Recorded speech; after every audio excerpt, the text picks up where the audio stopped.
Ahí va. Espera.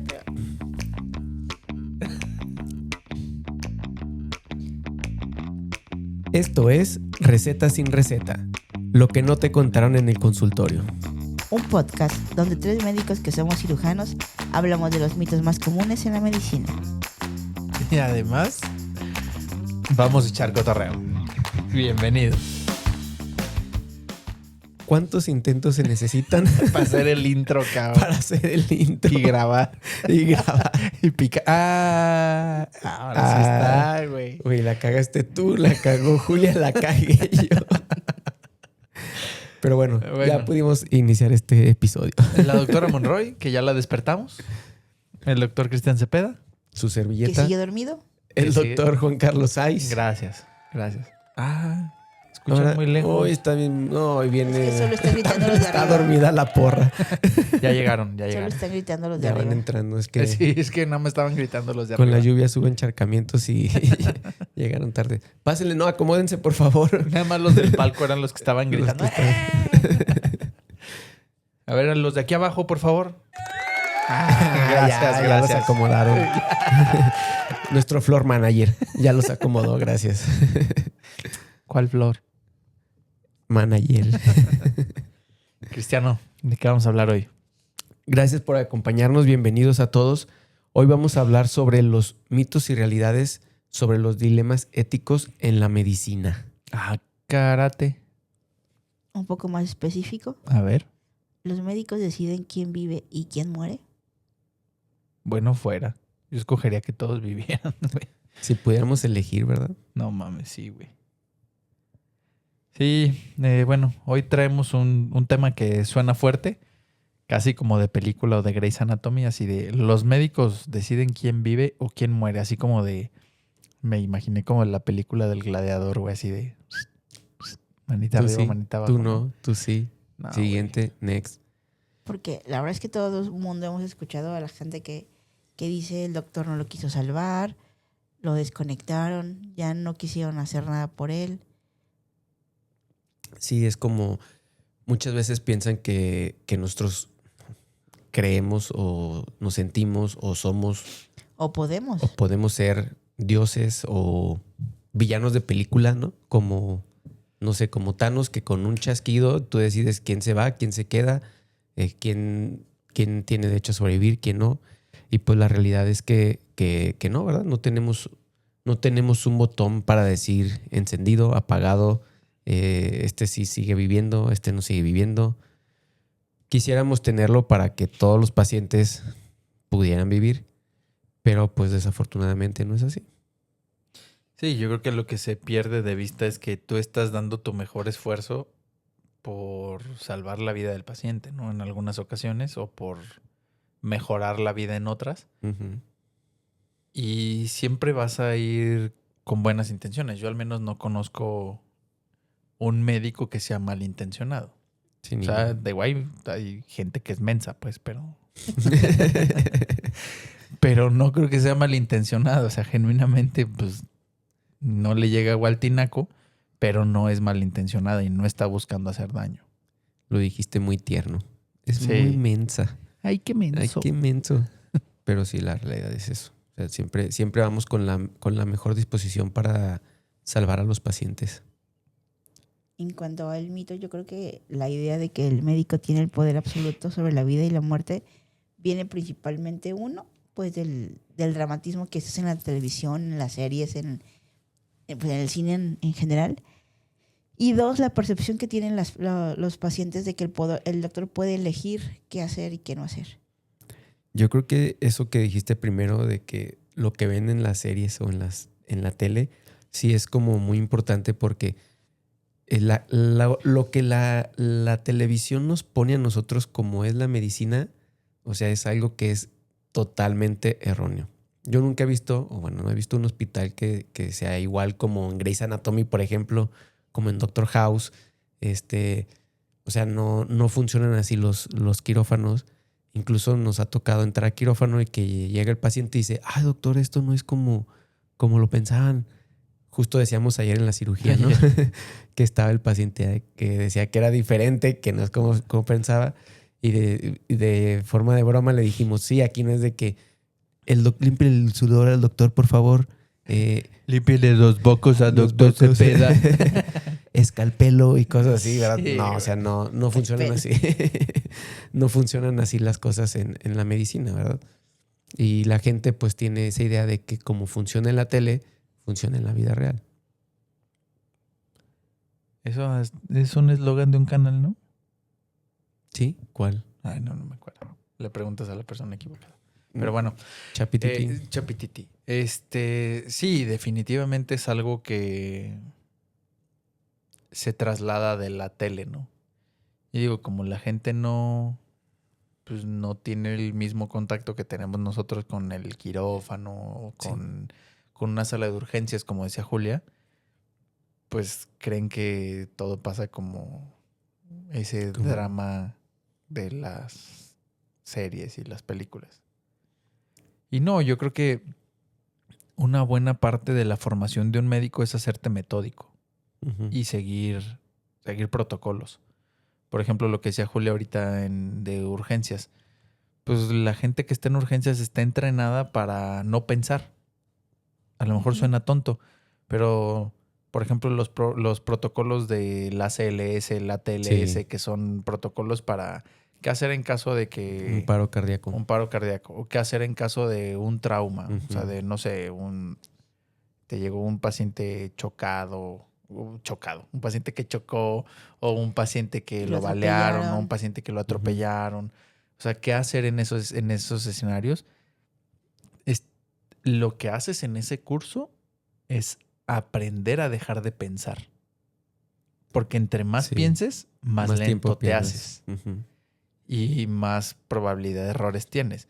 Y lo que te educan es a seguir un protocolo. Que ya ha funcionado. Y que está bien probado, ¿no? Y que también es muy diferente tú leer cómo es el protocolo, porque tú lees el protocolo y dices, ay, güey, son páginas y páginas en un libro. Y esas páginas las resumes en 1 minuto. O sea, cuando lo ves, porque en el curso hacen ejemplos dinámicos, que llega el paciente y cómo actúa y esto, y ve haciendo esto y tal. Signos, sí, pásale, no, pídele tal. Hazle, ya. ¿Cómo están los signos? Ya, bien, siguiente paso. Y trabaja la ratita como...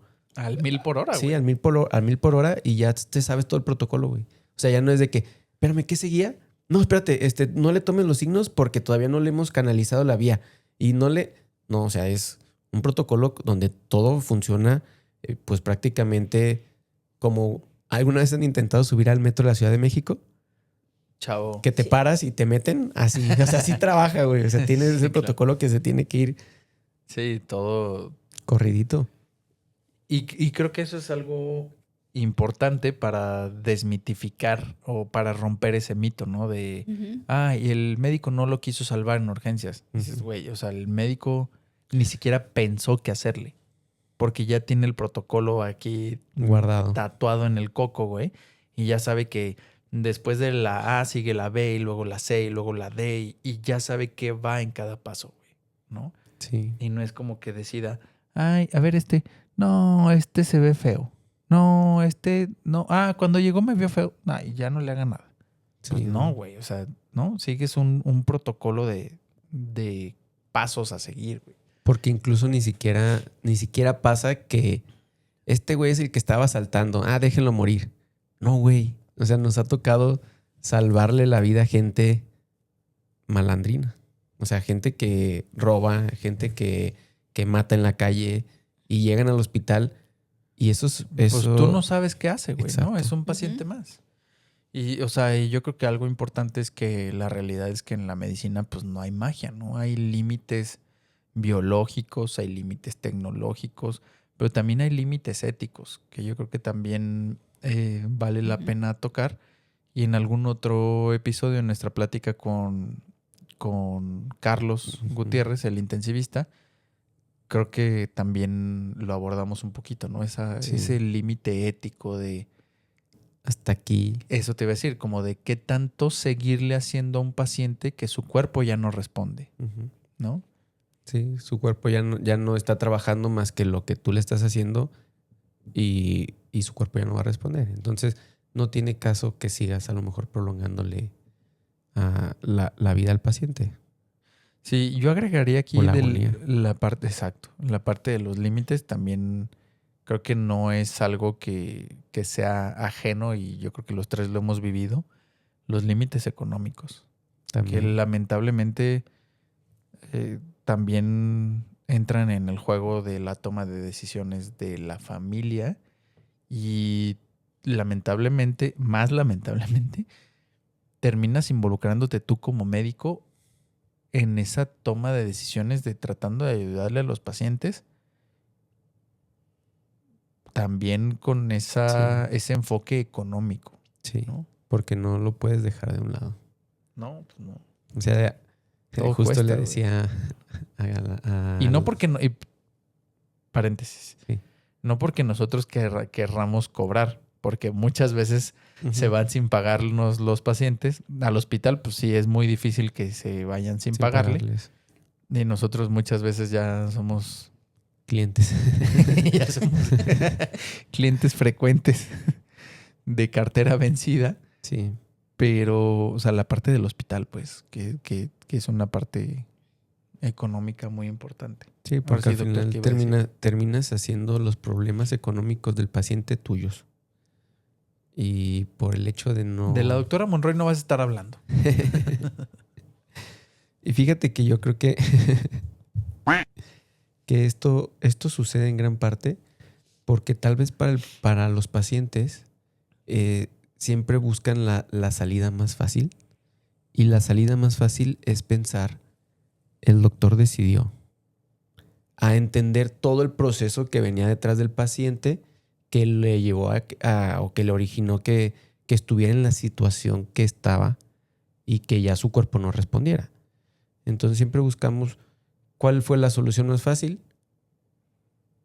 El doctor decidió que ya no. Sí, sí, es más fácil buscar un culpable y tercerizarlo, es decir, ponerlo enfrente que asumir pues güey, si yo tengo, Diabetes, hipertensión, fumé, güey, fumé toda la vida. tomé, nunca cuidé mi alimentación y quiero que en una cirugía salga todo bien y si algo sale mal, ay doctor, es que usted está bien, güey, no me operó bien. Ujú. Es, güey, no mames, o sea, ¿no te diste cuenta que tienes 40 años descuidando tu cuerpo, güey?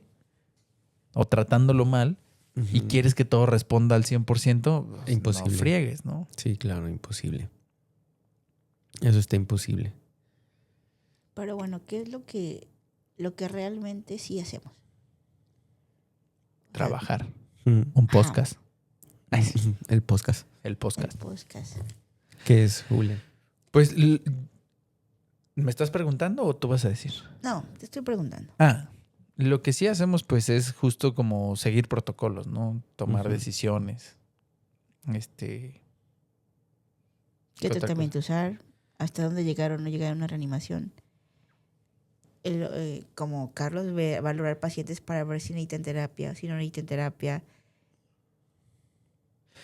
Sí, y justo creo que la medicina o la gente que no es médico, como que es, no que se burle, pues, sino se refiere a los médicos como que tenemos una forma de pensar muy parecida a todos, ¿no? Y es una forma de pensar De como acuerdo. lo que estaba diciendo hace ratito, ¿no? Todo es O sea, tienes esa idea de que la terapia protocolos intensiva es para el tratar caminito, de ¿no? no pensar Es el caminito hacia que la van a muerte. morir. Así, Ajá. literal, O sea, tú así. no- Sí, sí, no sí. cuestionas Es si una para una idea infección de errónea, tejidos blandos desgraciadamente, no cuestionas porque de, se ha tachado "Ay, de que y si todo el que entra a mejor terapia uso muere, ¿no? Ujú. sábila en Son lugar muchos de- factores, pero la idea de una terapia intensiva no o sé, de güey, los de cuidados clorexidina. críticos es eso. Pues no, güey. O Dar sea, el no soporte cuestionas. Tú y la idea es de aprendiste que lo salga de mejor para una infección ese tejidos cuadro blandos es agudo que está lavar comprometiendo con la X vida sustancia y ya después se darle puede ver en X antibiótico hospitalización, porque dar está demostrado seguimiento, que X etcétera, y antibiótico es la mejor que el bacon. Tocayo, ahora que haces Ni siquiera labores lo cuestionas, administrativas ni de piensas. jefe, güey, Lo único que haces es tienes... recordar. Que Gracias, eso no ¿verdad? podíamos decir, No ves güey. pacientes. Ah, ¿no?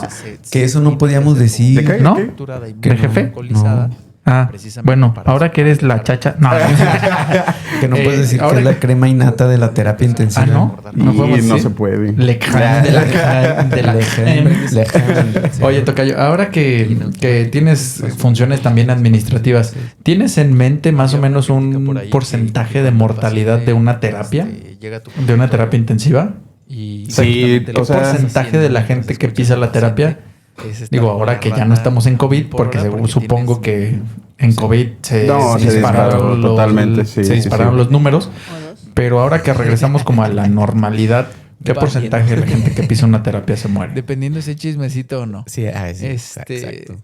Pero bueno, tienes una hora para tratar de identificar cuál es el problema del paciente, elaborar un diagnóstico, darle un tratamiento y todo esto explicárselo en un lenguaje no médico a una persona que no sabe nada de medicina. Ujú. Entonces es como justamente ese pensamiento que criticaban de los médicos es que lo que hacemos cuando estamos escuchando a un paciente es de inmediato estás buscando un diagnóstico o estás buscando integrar o desbaratar lo que el paciente te está diciendo para poder encajarlo en un diagnóstico y poderle dar un tratamiento, Ujú. ¿no? Y otra vez, solamente estás recordando cosas o estás abstrayendo cosas para meterlas en un recuerdo, güey. Ni siquiera estás pensando porque no estás debatiendo, o sea, no estás cuestionando, ¿no? Sí. A lo mejor suena medio cantinflesco esto, pero, o sea, el médico pues no piensa, güey. Recuerda cosas. Y bueno, a lo mejor los que sí piensan son los investigadores. Eso sí, tienen que pensar. O sea, a lo mejor es los que están generando nuevos conocimientos, pero digo, los que estamos en la parte Nunca clínica lo había y- visto yo de esa manera. No, yo tampoco. De Pero que te das- pues realmente solo estás, pues sí, estás recordando lo que ya sabes.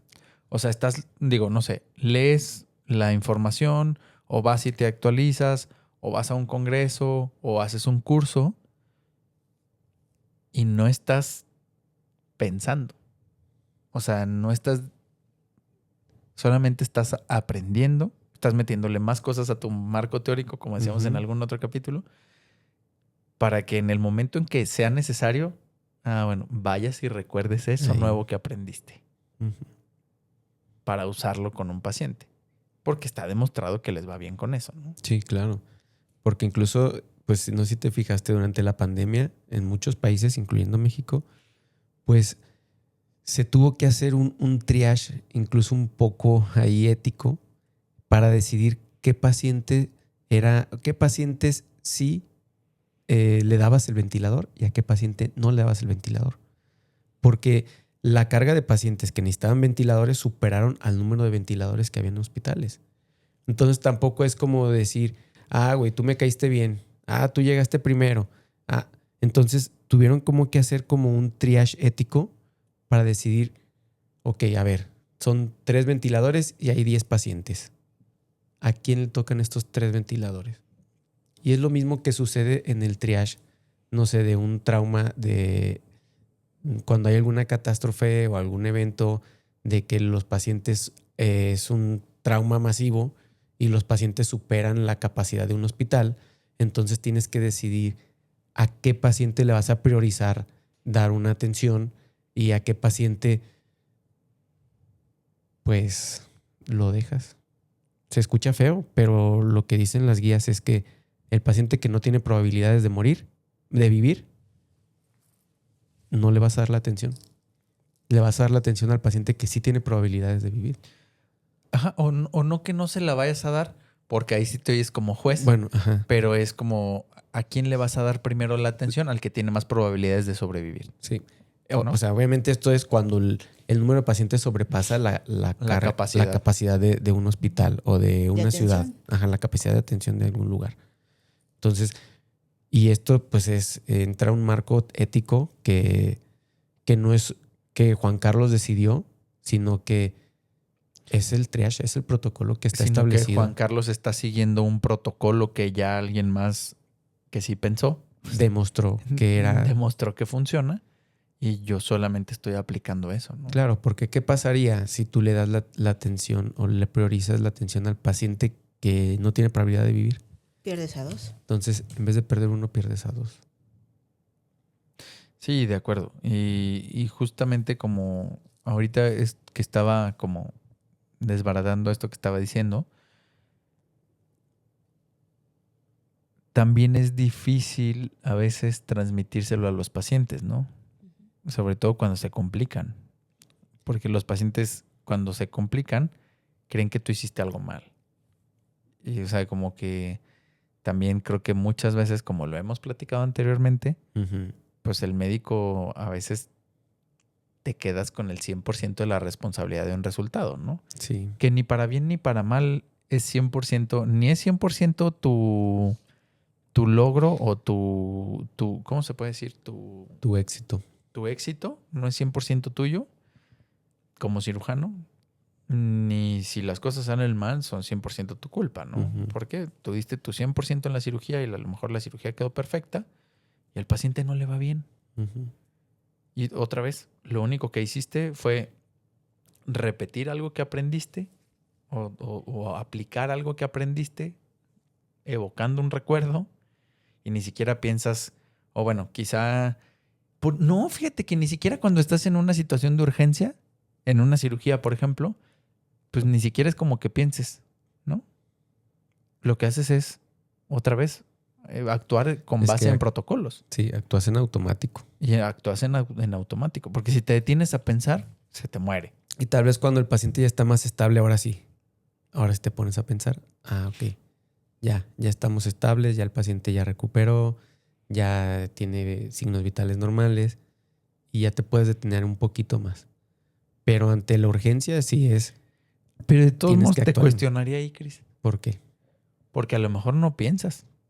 Estás comparando si lo que hiciste era lo que el protocolo decía. Pero también ahí puede, o sea, esa acción de estar comparando, pues tienes que estar pensando algo, güey. Sí, pues, pero o sea, nada más estás como contrastando lo que tú hiciste contra el protocolo. Sí. O o lo que vas a hacer a partir de ahí. O lo que vas a hacer. Otra vez, o sea, no es como que... O sea, esa toma de decisiones... Creo que está muy debatible eso que tú estás diciendo. Pero, o sea, lo que voy es que esa toma de decisiones no es que a ti se te ocurra, pues. Es que a lo mejor lo que tú quieres decir es que uno no inventa. Sí, o sea, no es como que tú estés... hoy se me ocurrió que... Sí, para la vesícula. Y hoy se me ocurrió que en lugar de... De 4 puertos vamos a poner 3. O ahora voy a intentarlo con 2 a ver si sale. Ajá. No. O sea, estás aplicando algo que está demostrado que funciona, ¿no? Y que es lo mejor. Y que en medicina la sistematización de las cosas se traduce en un mejor éxito. Se traduce en mejores resultados. Sí. ¿No? Sí, porque es como en la escuela. Te enseñan el abecedario y ya sabes que después de la A sigue la B, y después la C, y después la D, etc. Y lo mismo pasa en la cirugía. Tienes que irte paso a paso. Y no puedes llegar a la C sin haber pasado por la B. Y es lo mismo. ¿Cuáles son los dilemas más comunes, doctora Monroy? Creo que el primero... Ajá. Te voy a decir que te suenan. El primero yo creo que es ante un paro cardiorrespiratorio, si lo reanimas o no lo reanimas. El segundo me parece que Pero justamente en este caso, Julia, pues también tienes que tomar hasta cierto punto, te ayuda la voluntad que tenga el paciente, ¿no? Cuando es un paciente, por ejemplo, que está consciente y que a lo mejor sabes que va a llegar a esa situación, o a lo mejor no directamente el paciente, sino preguntarle a los familiares, ¿verdad? Porque existe algo que es un consentimiento de no reanimación. Entonces muchas veces el paciente sabes que probablemente pueda llegar a esa situación y no es que tú decidas o no decidas también dar reanimación, pero si el paciente te dice o el familiar te dice, doctor, si cae en paro, ya no le des reanimación, se firman esos consentimientos para no seguir con el protocolo, ¿no? Sí, pero a lo mejor en un escenario de urgencia, pues no sales y le preguntas a la familia, oigan, ¿quieren que lo reanime o no? Sí, no, o sea, obviamente pues, cae en paro y le das reanimación. Sí, o sea, después vienen los todas esas cosas que tú dices, pues por de primera intención en un paciente con una urgencia, aunque en ese momento el familiar no está, o el paciente nunca dijo nada, porque también hay pacientes que deciden ya no. Y eso pues yo creo que es un dilema, hacerlo o no hacerlo. Sí. Otro es lo que decíamos con Carlos el otro día, ¿qué paciente sí entra a terapia y qué no? Y en relación a que sea un paciente frágil con pocas probabilidades de lograrlo. Y la otra es continuar tratamientos en personas con enfermedades ya terminales, que a lo mejor lo único que están haciendo es prolongar su agonía. Sí, ahí va a estar bien difícil para los médicos. Pues casi siempre los que ven pacientes con más enfermedades terminales son los oncólogos, tal vez.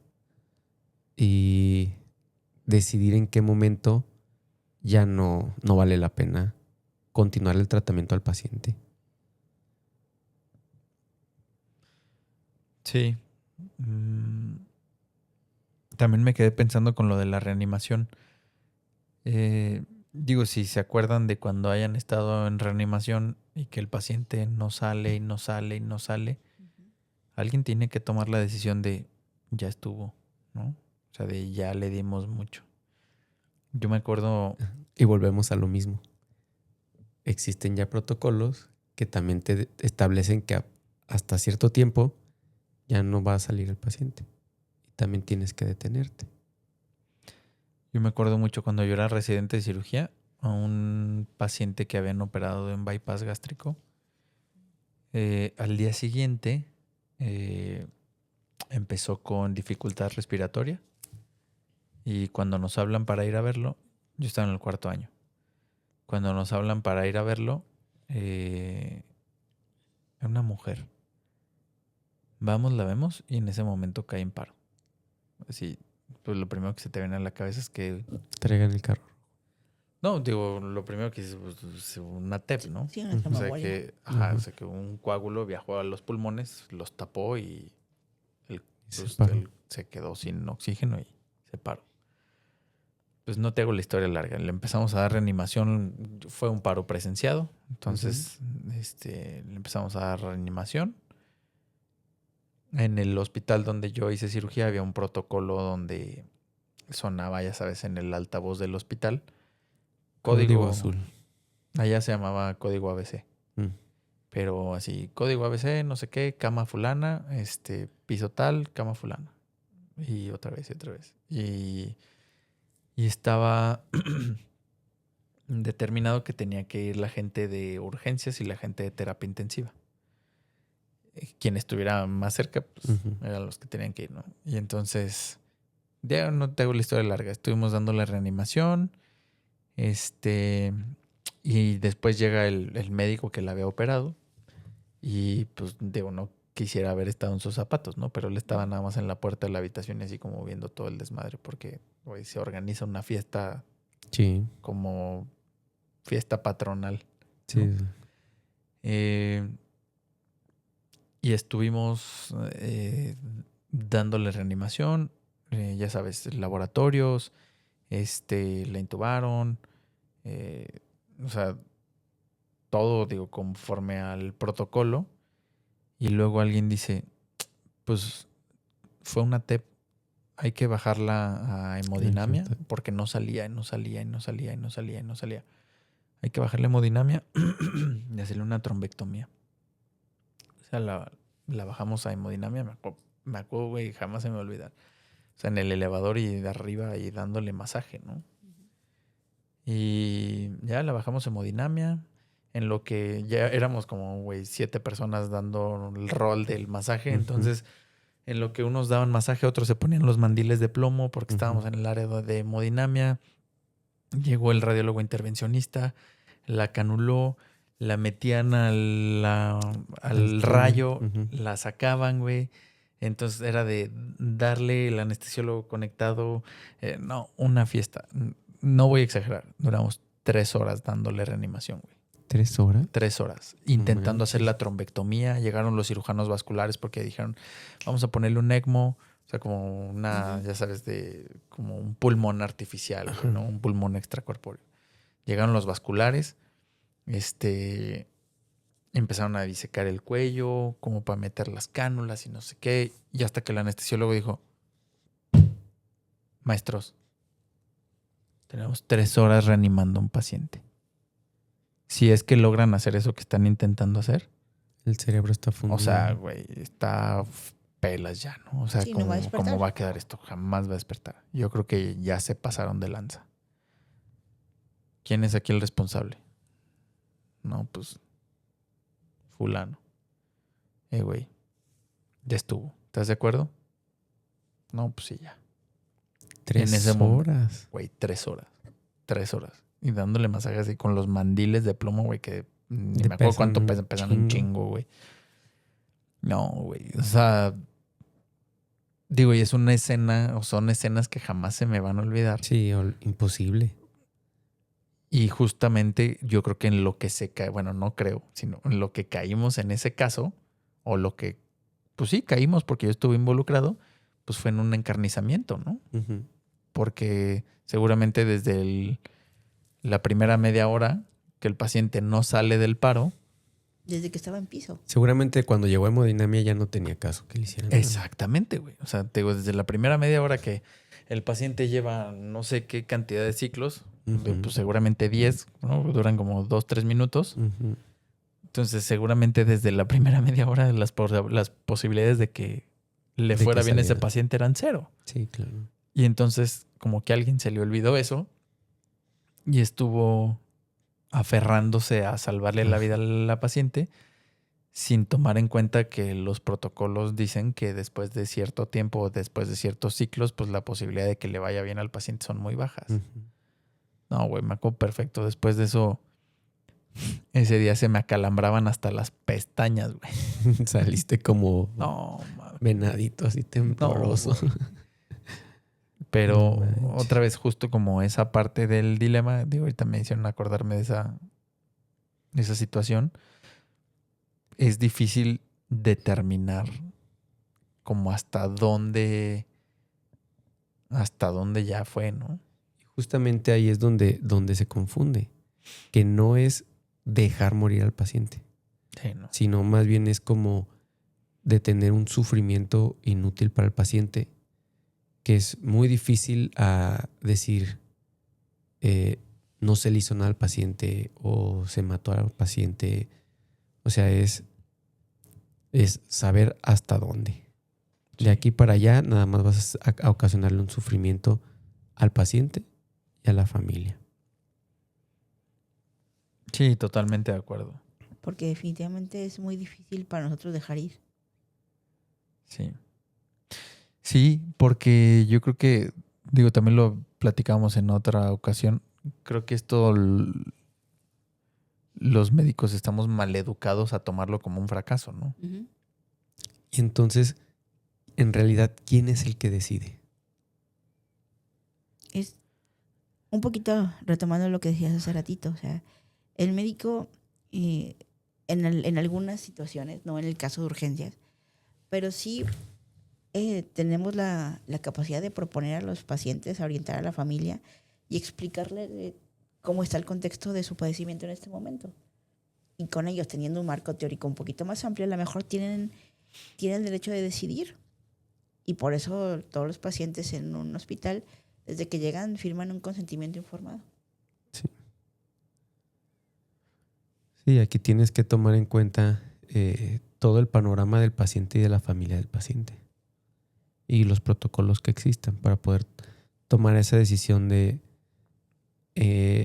hasta dónde se puede llegar con el paciente. Digo, y también siempre, ahorita que decías, ¿quién toma la decisión? Pues yo creo que depende de la situación, ¿no? Uh-huh. O sea, no sé, a lo mejor si no sé, tienes un paciente en terapia intensiva, Uh-huh.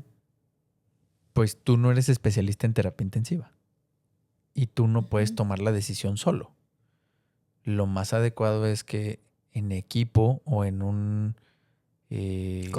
comité como multidisciplinario, es decir, Uh-huh. tú acompañado del médico de terapia intensiva, de ti, que a lo mejor eres el líder del equipo porque tú operaste el paciente y que las cosas a lo mejor no salieron bien o venía muy grave, pues al menos ustedes dos, y seguramente, digo, también en los hospitales hay comités de bioética, a veces, sobre todo en hospitales grandes, quizá no estén tan involucrados en la toma de decisiones en agudo porque es difícil y a veces esta toma de decisiones se tiene que hacer segundos. fuera de horas de oficina, ¿no? Sí. Pero al menos, digo, lo que hemos visto, y yo creo que la forma adecuada de hacerlo es en conjunto o en equipo, ¿no? Y Sí. porque luego también cuando tú eres el líder de un equipo, puede ser que hagas visión de taller, ¿no?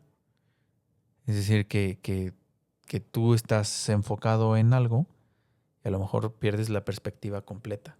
Y la gente que está a tu alrededor puede tener una perspectiva más amplia. Tanto tus compañeros de equipo como los médicos de terapia intensiva con los que estás haciendo equipo, pues tomar la decisión en conjunto. Yo creo que eso debe ser lo más adecuado. Por eso es muy importante siempre trabajar con un mismo equipo, ¿no? Sí, yo estoy convencido de eso. Creo que es la mejor manera de trabajar en el sector privado y poderle ofrecer lo mejor a los pacientes. Porque ya sabes los protocolos y todo el equipo sabe el protocolo y todos tienen el panorama y todo el mundo sabe qué es lo que sigue. Sí, y justamente como a lo mejor esta parte tienes un poquito más de tiempo para actuar, lo que estábamos platicando, pero por ejemplo en emergencias o en urgencias, justo estás rodeado de un equipo que tiene el mismo protocolo y que está aplicando el mismo protocolo que tú. Uh-huh. Y entonces, de todos modos, aunque, no sé, tú seas el único médico y estás rodeado de personal de enfermería, pues ese personal también está capacitado para usar o para aplicar el mismo protocolo. Y entonces también puedes compartir la toma de decisiones, ¿no? Y precisamente para eso se hacen los protocolos. No sé si recuerdan lo del protocolo de la TLS, que un traumatólogo tuvo un accidente y que llegó su hijo y que nadie sabía qué hacer, uno quería hacer de una manera, otro de otra. Entonces el protocolo de los cuidados en un paciente con trauma se estableció precisamente para que todo mundo hable el mismo lenguaje. Que todo el mundo, si tú estás en China, en México, Perú, Estados Unidos, todo el mundo sepa cómo va a responder o cómo va a actuar. Y que el médico que llegue sepa que el médico que le está presentando al paciente lo que ya se hizo, entonces ya sabe, ya hicieron A, B, sigue C. Y es como la manera de poder ofrecerle al paciente mejor, pues un servicio de mejor calidad y más esperanza. Sí, claro. Y yo creo que justamente, aunque el líder del equipo es quien pues va y le da la cara al paciente, o bueno, no al paciente, sino a los familiares, Uh-huh. y a lo mejor es como el que queda como el malo de la película, pues a final de cuentas no es una decisión así como de juez, ¿no? Y tu martillito de vive o muere, sino pues con base en la situación, en lo que está pasando, en que ya aplicaste los protocolos y estas cosas, y a lo mejor no funcionaron adecuadamente o el cuerpo del paciente no responde como hubieras querido, pues vas y das, o tomas la decisión de ya no es humano Uh-huh. continuar con un tratamiento cuando no estamos viendo ningún resultado.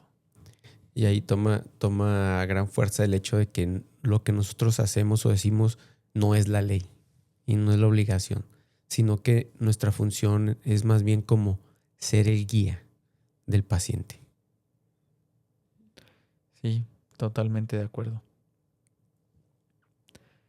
Porque, digo, sí, hace ratito que decía Julia lo de que el médico no lo quiso salvar, cosas así. O sea, como que son cosas que yo creo que a todo el mundo hemos escuchado al menos una vez, ¿no? Sí. Y no pues como tú dices, o sea, no eres tú quien... ¿Quién decide? Ay, güey, mejor sigo viendo el partido de las Chivas y no voy a salvar a ese paciente. Pues no. O sea, está como en el chip que aprendiste o que te metieron ahí en la formación, siempre dar tu mejor esfuerzo. Sí. Aunque lamentablemente las cosas no siempre salgan bien. Ujú. Y a veces tienes que tomar esa decisión de suspender un tratamiento. O como decía Carlos, ¿no? De no... Encarnizar al paciente. O sea, de no escalar más el tratamiento. O sea, a lo mejor si ya le estás poniendo 1000 cosas y no está funcionando. Aquí viene otra cosa que decía hace rato, ¿no? La parte económica. Cuando estás en un hospital privado y tú sabes que le va a ir al paciente mejor si tú usas esta botella de agua, pero pues esta botella de agua le va a costar al paciente, no sé, 10 pesos. Ujú. Y el paciente te dice, doctor, hágale de otra forma porque solamente tengo un peso. Es puta. Y ahí tú eres quien se pone ahí en una encrucijada de que sabes qué es lo mejor para el paciente, sabes que con eso tiene más posibilidades a lo mejor, Ujú. sin embargo no puedes acceder a eso por una cuestión económica. Correcto. O tú hiciste lo mejor en una cirugía, digo en nuestro caso que somos cirujanos, hiciste tu mejor esfuerzo con la mejor tecnología y todas estas cosas, y eso a lo mejor la cirugía se complica, se sale el paciente, vamos a poner un ejemplo que ha pasado.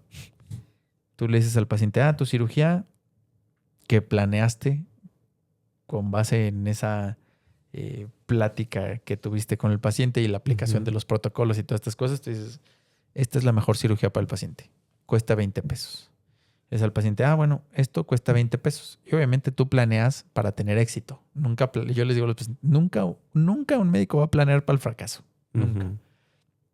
Entonces tú dices, esto le va a costar 20 pesos. Y el paciente hace lo que tenga que hacer Para tener esos 20 para tener pesos. esos 20 pesos. Pero 20, güey. Ujú. Y si esa cirugía, digo, es una cirugía que no tiene 100% de éxito. Nunca, ninguna. No hay ninguna cirugía que tenga 100% Sí, no. de éxito. Y si a ese paciente le tocó ser de ese porcentaje que no sale la cirugía exitosa, ya no tiene forma de tener soporte o de tener ese soporte económico, colchoncito. ese colchoncito económico para aguantar la complicación. Entonces, ¿qué es lo que pasa? Doctor, yo ya no tengo. Y pues lamentablemente al hospital no vas a ir tú a decirle, hey, háganle paro. No tiene. Yo pago. Pues, ¿con qué, no? Ujú. Entonces, muchas veces ese paciente pues tiene que ver la forma de conseguir en otro hospital un espacio y que a veces no, aunque todos los médicos estamos entrenados para seguir protocolos, pues a lo mejor las capacidades del hospital al que se va son diferentes del hospital inicial Sí. y entonces ahí la cosa se complica todavía más, ¿no? Sí. ¿A qué voy con todo esto? Que pues lamentablemente también la parte económica juega un papel importante Sí. en la Es la toma hora de tomar una decisiones decisión. del tratamiento de los pacientes. Sí, nos ha tocado pacientes, sobre todo de urgencias, que pues es una urgencia y a lo mejor no sabes qué es lo que vas a encontrar. Y el paciente siempre Y tampoco le preguntas al paciente cuando te llega de urgencia, no le preguntas, oiga, ¿trae varo o no trae varo? Sí, no, o sea, yo creo que es lo único que no le preguntas al paciente. Le preguntas hasta qué comió ayer, pero no le preguntas si trae o no trae dinero. Sí, no, claro. O sea, tú estás pensando en qué es lo mejor que puedes hacer por el paciente. Y a la hora de entrar a la cirugía, cuando ves lo que realmente está sucediendo es algo peor, entonces a lo mejor el paciente tenía la idea de que iban a ser 3 pesos, pero ya como a lo mejor el intestino ya estaba perforado, se necesitó hacer alguna otra situación. Entonces, justo a la hora de salir del quirófano ya no son 3 pesos, ya no son 10 pesos, a lo mejor ya son 50 pesos. Entonces, éticamente, tú no puedes decir, no le voy a reparar el intestino porque no trae dinero. Exactamente. Tienes que repararle el intestino. Claro. Tienes que darle el antibiótico que le tienes que dar. Tienes que pedirle el estudio que necesita. Porque es tu responsabilidad y tu responsabilidad como médico es ofrecerle el mejor tratamiento al paciente. Y a veces eso también es complicado de entender para los pacientes. En este escenario del que yo te decía, la gente te puede llegar a decir, porque seguramente te lo han dicho, doctor, pero usted me dijo que 20 pesos Claro. y ya se me salió de las manos Y llevan 50. y ya van 50 pesos. Sí. Ya estás tú cargando con ese estrés, güey, como si tú tuvieras la culpa. Claro que no, tú no decides que un paciente se complique, así como, No. o sea, como digo, todo esto que estamos platicando hoy. Pues no, güey, o sea, tú no decides quién se complica y quién no decides quién se muere y quién vive, ¿no? Tú estás dando tu mejor esfuerzo con las herramientas que tienes a la mano. Sí. Y pues a veces las cosas no salen bien. ¿Y qué le dice al paciente? Pues sí, pero... Sí, lo que tú decides es cuál es el mejor tratamiento para el paciente. O haces una cirugía y de pronto, no sé, a medianoche te hablan y, oye, doctor, el paciente tiene mucho dolor y tú hiciste una unión en el intestino. ¿Qué haces? No, pues tienes que hacerle estudios. Sabes que tienes que hacerle estudios y que eso Se no va a es... salir del presupuesto. Ajá. Exactamente, eso está fuera del presupuesto. ¿Pero qué crees que va a decir el paciente? No, doctor, eso ya venía incluido. Doctor, pero usted me dijo que eran 3 pesos. Pues sí, pero hay algo que se salió de la línea que planeamos, Claro. ¿no? Y tengo que hacer lo que sea mejor para ti. Sí. Sí, porque es bien difícil, güey. Es bien difícil esta parte. O sea, no la del dinero, sino la parte de como tú dices, la parte ética. ética y de toma de decisiones es bien compleja. Exactamente. ¿Iba a decir algo, doctora Monroy? La vi como suspirando. Suspirando, pero... Para adentro. No. Para sus adentros. Pero la verdad es que... Digo, hay cosas que ahorita tratamos que yo no las veía desde ese punto de vista. Y pues estoy analizando nuestras situaciones. Porque realmente, o sea, a final de cuentas, nosotros no decidimos arbitrariamente quién sí y quién no. O sea, decidimos en base en lo que sabemos, en lo que recordamos, en la ética y principalmente o muy importantemente en el respeto de la autonomía de los pacientes. Sí, creo que también algo bien importante es que los médicos no somos ni salvadores ni verdugos. Ay, Lolita. Lolita. Ay, Lolita. Phil Barrera. Drogas altamente adictivas. Ya se fue. Yo nunca he visto ese clip. No manches. Lo voy a ver hoy. Y luego otra vez se le metió a Lolita. Y luego... Ya se fue. Lo tengo que ver hoy. Sí, ahorita te lo ponemos. Pero bueno, continúa. Espero que Fer ponga una Lolita Ayala aquí abajo. Sí, por favor, Fer. Pero bueno, lo que decía es, no somos, porque hay gente que es así de, lo platicamos también en otra ocasión, así de, yo te voy a salvar la vida. Ajá. No, güey, brincos dieras que pudieras hacer eso, ¿no? O sea, lo que sí hacemos somos acompañantes en esos procesos de salud y enfermedad. Y a lo mejor somos, a lo mejor podemos cooperar un poco a que ese cuerpo sane y en ocasiones no. Sí. No podemos cooperar. A lo mejor nuestra ayuda no sirve de nada porque es un cuerpo que a lo mejor ya está muy lastimado, pero lamentablemente estás en un escenario en el que tienes que no tomar decisiones, probablemente. Lo que sí tienes que hacer siempre es transmitir noticias y no siempre son buenas, Sí. ¿no? Y yo creo que eso es también algo complejo. Sí, y pues aunque la medicina al final de cuentas pues tiene sus límites, lo que nosotros sí decidimos es darle dignidad al paciente, darle un acompañamiento a la familia, al paciente también. Y aunque sea de otra manera, esa dignidad, ese acompañamiento también se puede considerar que es salvar al paciente, ¿verdad? Porque no no podemos nosotros sobrepasar los límites de la medicina.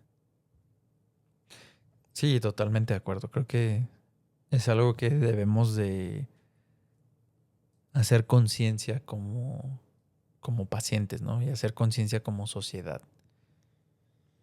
Que nosotros como médicos no somos los que deciden, los que tienen el botoncito de prendido y apagado de la vida de los pacientes. Exactamente. Sino somos los guías de esos pacientes para que el paciente tenga la mejor salud, el mejor bienestar. Y creo que eso también indirectamente nos ayudaría a nosotros a tener mejor salud mental, ¿no? Muy directamente, cañón. diría yo. Muy bien, pues para ir cerrando, doctora Monroy, ¿alguna conclusión, duda, comentario, receta ¿O de algo? cocina o algo, alguito que se le ocurra? Que no sé, que al final de cuentas son decisiones que tomamos todos y como decimos en ocasiones anteriores, la relación médico-paciente aquí puede ser otra vez fundamental, y agregaría la relación médico-familia. Sí. Porque a veces eso es lo que, me ha tocado pacientes que muchas veces a la consulta llegan solos. Ujú. Y hay otros pacientes, y hay familia que conoces cuando el paciente se complicó.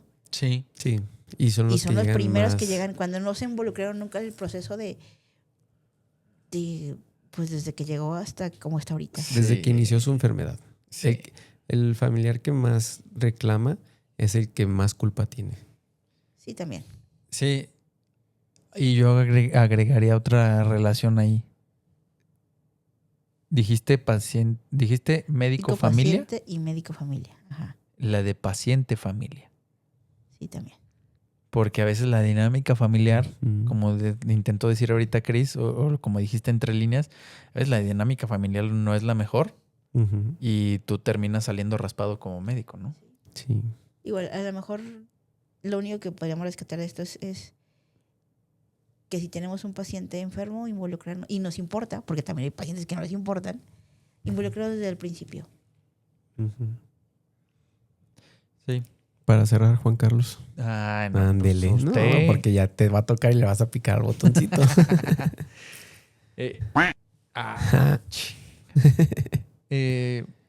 Creo que estos temas a lo mejor no son como los más taquilleros y los más morbosos y estas cosas, pero creo que son temas de los que se habla poco. Sí. Son temas que a lo mejor como sociedad o como médicos, bueno, como sociedad me refiero como a los pacientes y como Ujú. al gremio médico, muchas veces pasamos por alto. Y habemos médicos que nos sentimos salvadores, pero cuando se trata de que las cosas salen mal, pues es como de, no, pues a mí no me tocó, ¿no? Sí. Y cuando se trata de los pacientes, pues muchas veces las cosas salieron bien, es gracias a Dios. Las cosas salieron mal, es por culpa tuya, que Sí. eres un pendejo, ¿no? Ujú. Entonces, creo que es muy importante tener este tipo de pláticas, Ujú. sensibilizarnos tanto como médicos como pacientes en cuanto a que pues en esto somos equipo. Sí. Familia, pacientes, médicos.